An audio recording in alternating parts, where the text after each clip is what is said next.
Welcome back to another episode of Exploring Whiskeys. I'm Eric. I'm Kevin. I'm Adam. So today, we have a really good bottle that's local, to Nashville area. This is the Nelson Brothers Sherry Cask finish.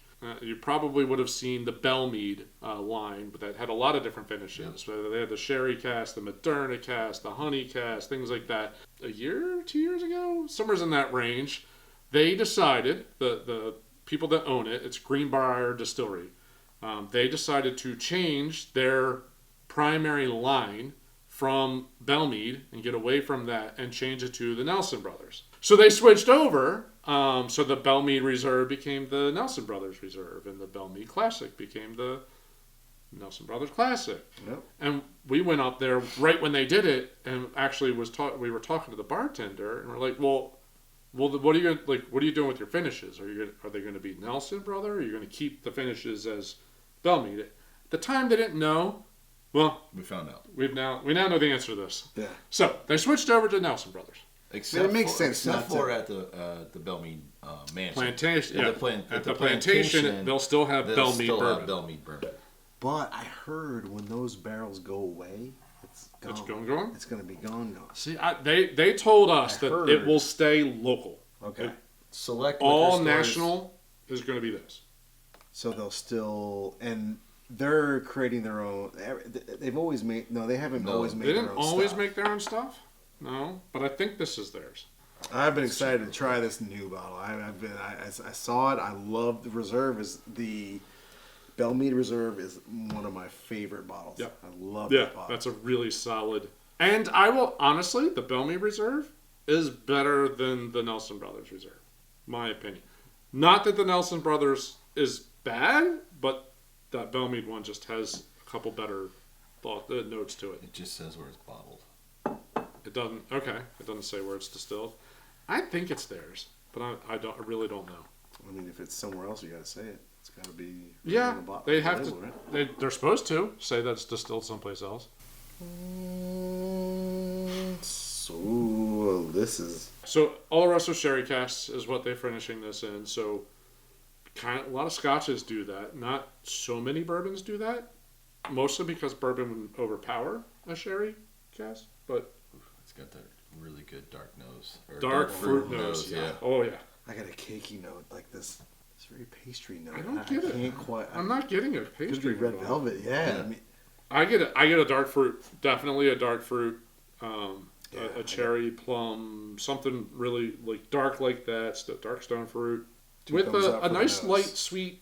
Like there's still some vanilla caramels in there too, but from the bourbons. But the fruit note, the sherry cask really has an impact on this, which is cool. That initial pull,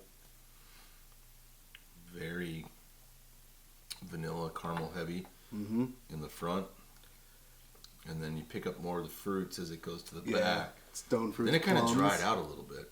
Yeah. And a little spice, some kind of spice coming in there. Yeah. Which they did do when they switched from Belle Meade to Nelson Brothers. I think they went up by like 2% of how much rye was in their mash bills. Okay. So they did increase the rye percentage just a touch when they did that. Would be the spice. Yeah. That adds the spice in there. But there's so many sweet notes to have the little spice in there too. It's it's pretty good. Second nose. Tell me you don't get some kind of icing, cakey. I'm not trying to force my. God, there's. I get I get a frosting. Now I'm getting that. What is it? Buttercream on top. Yeah, of buttercream. I can go with buttercream. Frosting, this little cocoa too, and that might be your fault. I don't get chocolate, but I get a buttercream frosting. I get that buttery. There's a buttery real note to it. Sugary nose. Really sweet and sugary. Light fruit.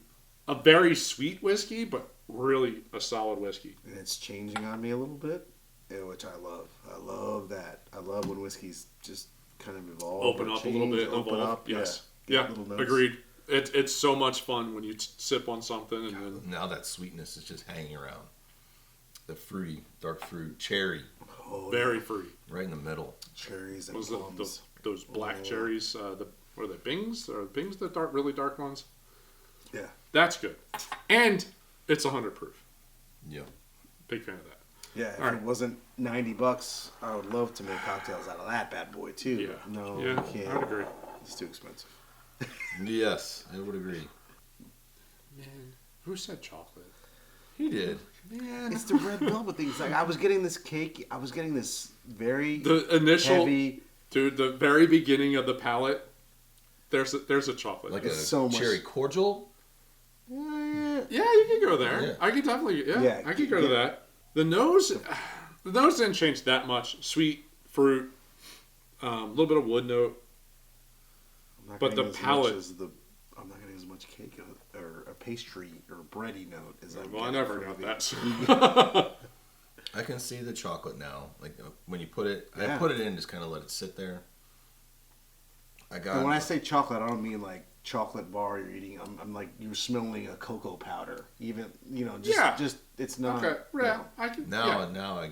There's definitely my chocolate. power suggestion is the cherry cordial. I get Oh, that yeah. now. Big time. Chocolate Yeah. and cherry is just popping real strong in this. The plum went away. It's all Yes. fruit now. Yeah, I would agree. Plum went away. It's not just dark fruits. It's very just dark cherry.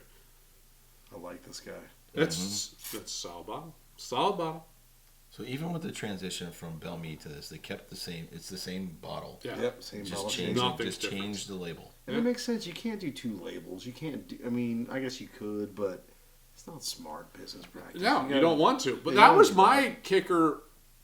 You had an established name.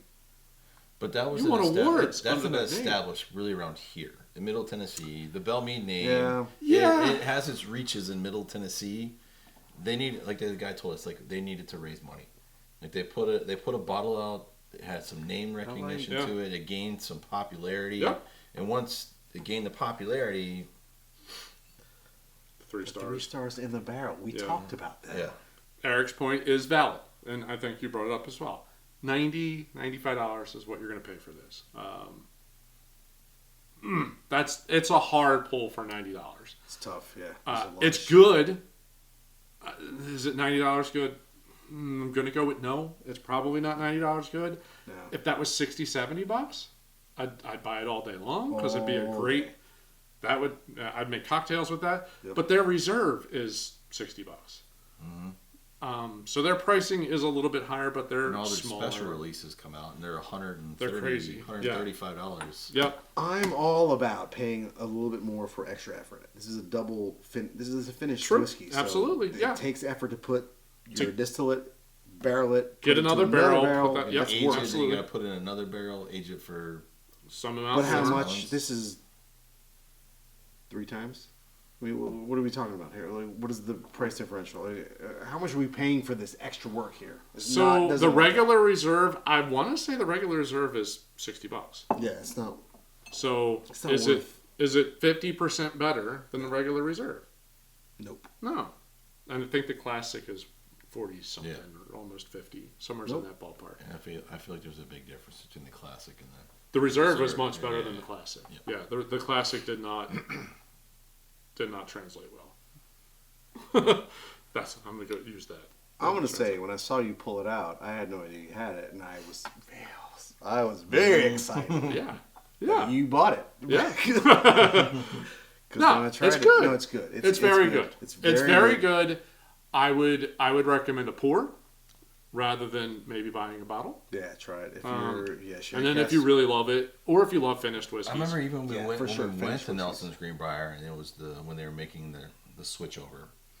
We went to their they shop. had half bottles. They didn't had 375s of Belle Meade. of Belle Meade, but it was still like $60 for a 375. Yeah. Yeah, I remember all liquor stores had it behind you. Check Yeah. out, they were all Yeah. behind you. But yeah, If I'd have known, I'd have bought one of each. we good? I think so. I think we're good. Yeah. Yeah. Nice. Very nice. Yeah, very nice pour. Thanks, Kevin, for. Absolutely. Appreciate the pour, man. That's really good stuff. My goal is to probably buy fewer bottles this year, but probably spend a little more on each bottle. Gotcha. Okay. I like that move. It's Yeah. good. That's a good little move. Yeah, I think that's my plan this year, is to probably just buy I'll probably buy the same amount, but I'll probably just bump up I'll shift my range. Okay. Well, there you go. Anything falls in that range, I'm just gonna buy it regardless. But I might shift it up just a little bit. Gotcha. Especially if my wife's not in the store with me. See, I told Nancy I would stop buying whiskey and then build the bar, Right. full bar Right. collection, Yeah. so I could make Like you like full that? cocktails. Boom. Yeah. yeah. Either way. All right. Well, we could talk for days about this one. We could. So again, it's a phenomenal distillery here in Nashville. Yeah. They've got a really small location right in downtown Nashville at the Marathon Motorworks building. Yeah, if you're staying anywhere near downtown, real easy to get to, cool little shops near it. Yep. Totally recommend going there. Yeah, you even got the moonshine place. Yeah. Tennessee Legends is there, and there's a Corsairs. At Harley Davidson place. There's a Corsairs distillery is at the other end of the same road. Yep. Plenty of breweries as well. I think Southern Grist is around the corner too. So a lot of beers. Plenty of options. It's a good spot around there. Yep. But yeah, definitely stop in and get a flight. There's always people walking around that work there that will stop and talk to you. Like we had a great conversation with the one guy. Yep. And he probably spent 20 minutes with us. Yeah. So great bottle. It's interesting switching labels, Switching brands. It's but odd, but they got a method to their madness. yeah. I'm anxious to see how the Nelson's Brothers brand grows. Yeah. Right. Definitely. How they go and expand that. But that should be No, I saw that in New Jersey. It's Nelson Brothers now. Belle Good. Meade's going. Okay. And there is no Belle Meade there. It's Nelson Brothers there. So it's going to expand out. That's their national brand now. Well, we hope you enjoyed our review of the Nelson's Brothers Sherry Cask Finish. It's a delicious bottle. It's a little pricey, but if again, I think we have always said there's certain bottles where someone has it, definitely get a sample, or if you're out to eat and you see it on the menu, Get a pour. get a pour of This it is before deserving maybe you drop $100 on a bottle. But it's definitely tasty pour. Yeah. Yep. So, again, as always, we'd love the support of the channel. If you could hit that like button at the bottom of the screen. While you're down there, subscribe. Keep trying to grow the channel and put out about 2 episodes a week and all different whiskeys, and we'd love you to travel on that journey with us. Absolutely. Well, thanks for watching. See you on the next episode. Cheers. Cheers.